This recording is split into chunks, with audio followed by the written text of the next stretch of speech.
High school football fans, Joe Catenacci here from PortCityDaily.com. Week 2 of the 2016 season is here. A quick rundown of tonight's schedule and some players to watch. We have two teams heading south of the border in South Carolina. We'll be on the Grand Strand. We'll start with the New Hanover Wildcats, 1-0. They head to North Myrtle Beach. The Wildcats offense put up over 400 yards of total offense last week. Our player to watch for New Hanover, junior outside linebacker Troy McCaskill.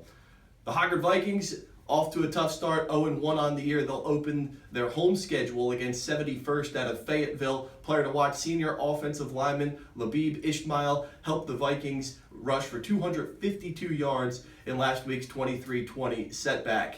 Also here in Wilmington this week will be the Ashley Screaming Eagles hosting Swansboro. Ashley had their first week game canceled.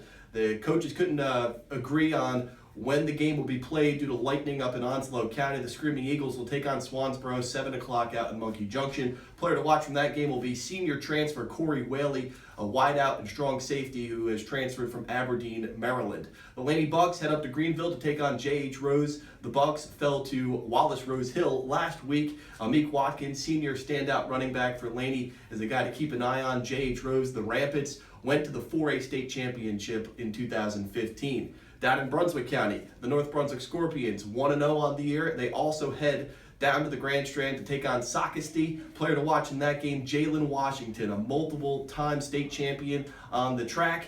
He rushed for 80 yards last week, 1 touchdown, also had 10 tackles on the defensive end. The Scorpions are 1-0. West Brunswick heads to South Columbus. The Trojans also 1-0. A guy to look out for there, Bubba McCray. As long as he's healthy, he's going to get the ball early and often. He scored 3 touchdowns last week, 267 yards on the ground. Bubba McCray, keep that name in the back of your mind as the season progresses. South Brunswick also 1-0. They head up to Southeast Raleigh in the Triangle. Under new coach Rocky Lewis in his first season, the Cougars are looking to go 2-0 for the first time since 2011. Rounding out our local schedule this weekend, or this Friday, will be Topsail at Pender. The Pirates let a fourth quarter lead slip away in week 1. That's our high school football schedule. PortCityDaily.com will have your coverage on Friday night throughout the course of this high school football season.